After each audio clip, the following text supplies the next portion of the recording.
کلیساؤں کو مسجدیں بنانے کی طاقت رکھتے ہیں، یہ بحر ظلمات میں گھوڑے دوڑانے کی طاقت رکھتے ہیں۔ ایک گاؤں جیسا مفکر کہنے پہ مجبور ہوتا ہے کہ اذانیں کبھی یورپ کے کلیساؤں میں اور افریقہ کے تپتے ہوئے صحراؤں میں دشت و دشت ہے، دریا بنا چھوڑے ہم نے، بحر ظلمات میں دوڑا دیے چھوڑے ہم نے۔ اللہ اکبر، تمہاری جوانی کی تھاپ آج بھی لوگوں کے دلوں کو بے چین اور بے قرار کرتی ہے۔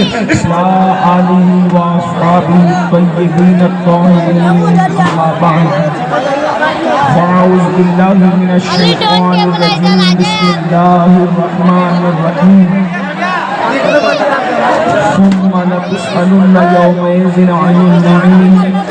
صدق اللہ العظیم۔ غوث اعظم بمنے بے سر و سامان مددے، قبلہ دین مددے، کعبہ ایمان مددے، انتظار کرم کست منے عینی را، اے خدا جو خدا بینو خدا دا مددے، بگیردہ بے بلا افتادہ کشتی، ضعیفانو شکستہ رات کشتی، بحق کے خواجہ عثمان ہارون، مدد کن مدد کن مدد کن یا معین الدین چشتی۔ منبر پر جلوگر، ذوی الاحترام ذوی الاحتشام،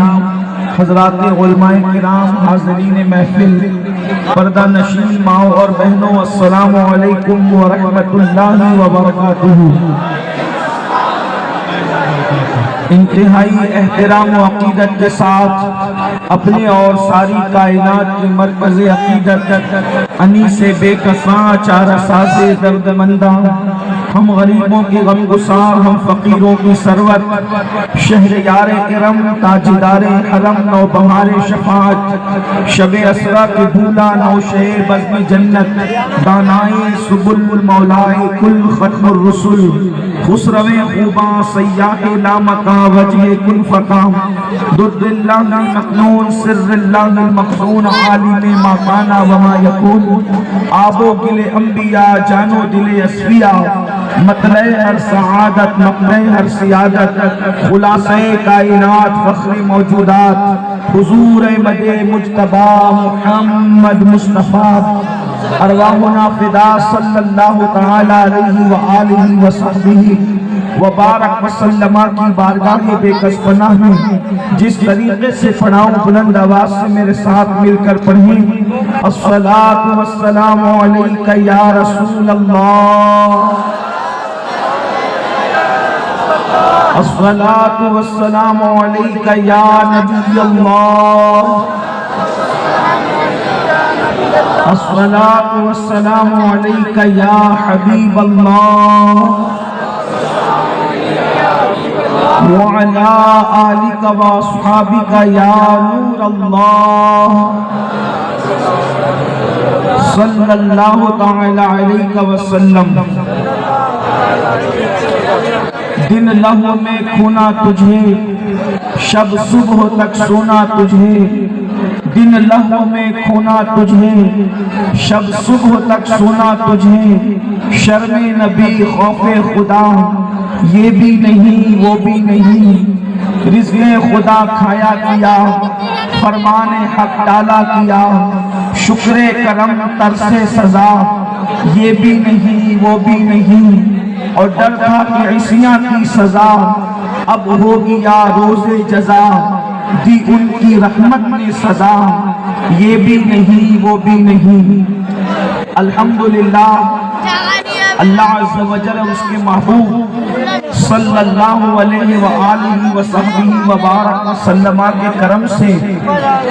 اور مرشد سرکار غوث اعظم کی نگاہ عنایت سے آج کھنڈوا کی سرزمین پر یہ روح پرور عظیم الشان عاشقان رسول کا ٹھاٹھے مارتا ہوا سمندر اس بات کی غمازی کر رہا ہے کہ الحمدللہ اللہ نے ہمارے جوانوں کے دلوں میں عشق رسول کی چنگاری کو شعلہ جوال بنا دیا ہے۔ ایک طویل عرصے کے بعد کھنڈوا کی سرزمین پر حاضری کا شرف حاصل ہوا ہے اور ماشاءاللہ ہزاروں کی تعداد میں آپ کو دیکھ کر دل بے پناہ مسرور ہے، لیکن ایک گزارش ہے کہ آپ میں جو نوجوان کھڑے ہیں آپ کسی کو کچھ نہ کہیں، اور جن کے ہاتھ میں موبائل ہے ان سے میری گزارش ہے کہ وہ موبائل کو اپنے جیب میں رکھ لیں، بڑی آپ کی مہربانی ہوگی، بڑی نوازش ہوگی۔ اور کوئی کسی کو بیٹھنے کے لیے نہ کہیں، اس لیے کہ یہاں بیٹھنے کو جگہ نہیں ہے، آپ کسی کو نہ کہیں بھئی آپ بٹھائیں گے کھائیں کو، جب جگہ نہیں تو آپ بٹھائیں گے کھا، تو جو جہاں ہیں اس کو وہی رہنے دے، آپ بس اپنا موبائل آپ جیب میں رکھ لیں، اس لیے کہ جتنی دیر آپ ریکارڈنگ کرتے ہیں تو آپ کی توجہ ریکارڈنگ کی طرف ہوتی ہے، بیان کی طرف نہیں ہوتی، اس لیے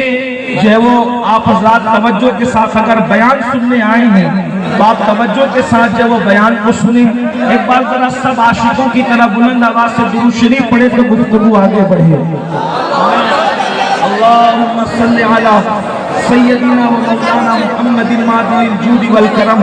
وآلہ وصحبہ وبارک وسلم،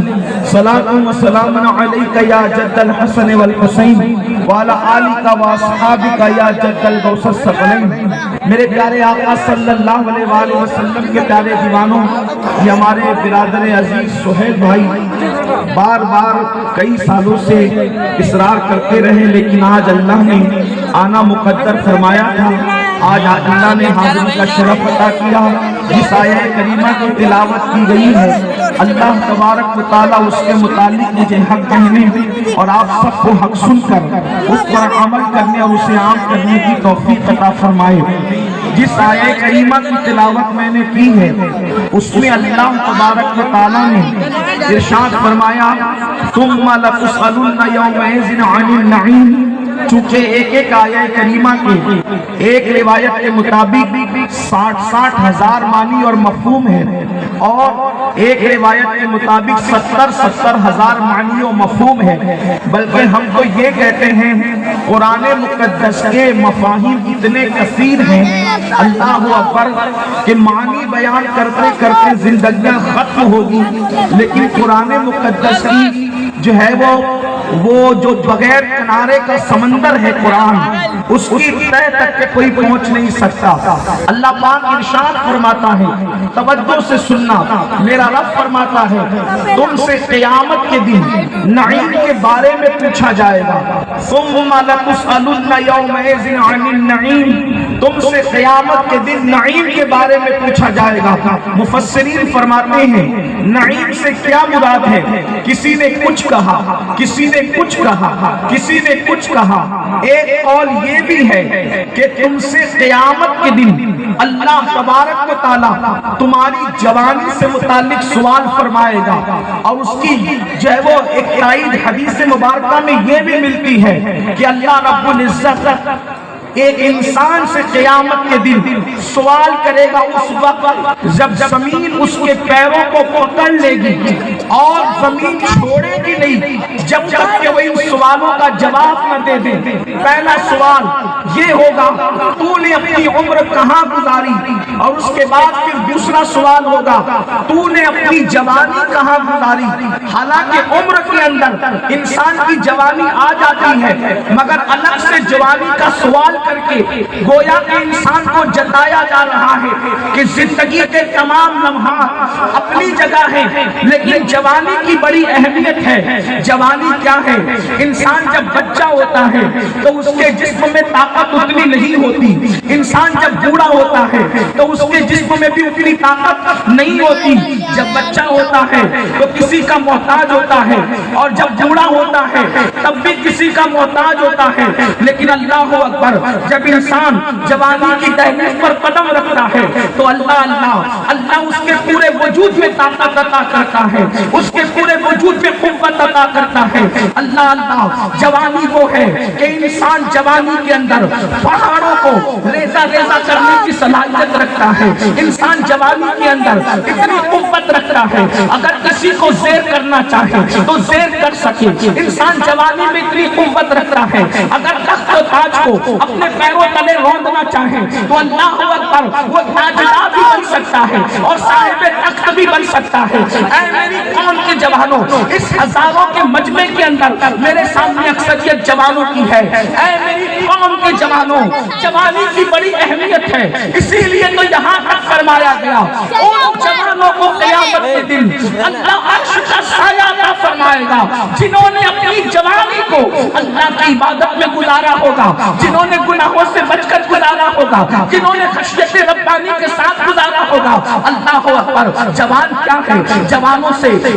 جوان جو ہے وہ قوموں کا مقدر ہوا کرتا ہے، جوان جو ہے قوم کا سرمایہ ہوا کرتا ہے، قوم جو ہے جوان جو ہے اللہ اکبر اگر سدھر جائے سنور جائے تو اللہ اکبر اس قوم کی تاریخ سنہری حرفوں سے لکھی جاتی ہے۔ جس قوم کا جوان سنور جاتا ہے اور جس قوم کا جوان بگڑ جاتا ہے اس قوم کو تباہ کر دیا جاتا ہے، اس قوم کو برباد کر دیا جاتا ہے۔ یاد رکھنا یہ جوان ہی تھے جنہوں نے بت شکلی کی تھی۔ اللہ اکبر، بت شکلی کرنے والے جوان ہی تھے اور ان جوانوں کے سردار کو حضرت سیدنا ابراہیم علیہ السلام کے نام سے یاد کیا جاتا ہے۔ جس وقت حضرت ابراہیم بت شکلی کر رہے تھے اس وقت آپ کی عمر جوان تھی۔ جس وقت صحابہ بدر کو فتح کر رہے تھے ان کی اکثریت جوانوں کی تھی۔ جس وقت صحابہ احد کے میدان میں اپنی بہادری کے پرچم لہرا رہے تھے اس وقت وہ اکثر کے اکثر جوان تھے۔ جس وقت صحابہ خندق کھود رہے تھے ٹرین میں پتھر باندھ کر اس وقت ان کی اکثریت جوانوں کی تھی۔ اللہ اکبر، جس وقت اندلس کے ساحل پر کشتیاں جلائی جا رہی تھی، کشتیوں کو جلایا جا رہا تھا، ان کی اکثریت جوانوں کی تھی۔ ہماری قوم کے جوانوں نے اندلس کے ساحل پر کشتیاں جلا کر دنیا کو پیغام دیا مسلم جوان وہ ہے جو یہ ہنر رکھتا ہے یا تو علاقہ فتح کر کے اسلام کا پرچم لہرائیں گے یا تو یہاں پر ہماری قبریں بنائیں گے۔ اللہ اکبر، جس وقت فتح کیا جا رہا تھا اس وقت ان کی اکثریت جوانوں کی تھی۔ جوانوں کے کارنامے بہت زیادہ ہیں۔ اللہ اکبر، میرے آقا صلی اللہ علیہ وسلم کے دیوانوں، اور پھر بات یہ ہے کہ اللہ نے 63 سال کی عمر میں بھی میرے آقا محمد رسول اللہ کو بڑھاپے سے محفوظ رکھا۔ میرے آقا ظاہری آخری عمر تک جوان ہی رہے، اللہ نے ان کو بڑھاپے سے محفوظ رکھا کیونکہ اللہ کو جوانی پسند ہے۔ میرے آقا علیہ الصلوۃ والتسلیم کے دیوانوں، یاد رکھنا اے میری قوم کے جوانوں، جوان اگر سنور جائے تو پوری قوم کا مقدر سنور جاتا ہے، اور اگر جوان بگڑ جائے تو پوری قوم جو ہے تاریکی کے گھٹا ٹوپ اندھیرے کے اندر ڈوب جایا کرتی ہے۔ اللہ اللہ، آج ہماری قوم کے جوانوں کا مس یوز ہو رہا ہے، ان کا غلط استعمال ہو رہا ہے۔ اللہ اکبر، لوگوں کو مسلم جوانوں کے ٹیلنٹ سے بہت تکلیف ہے۔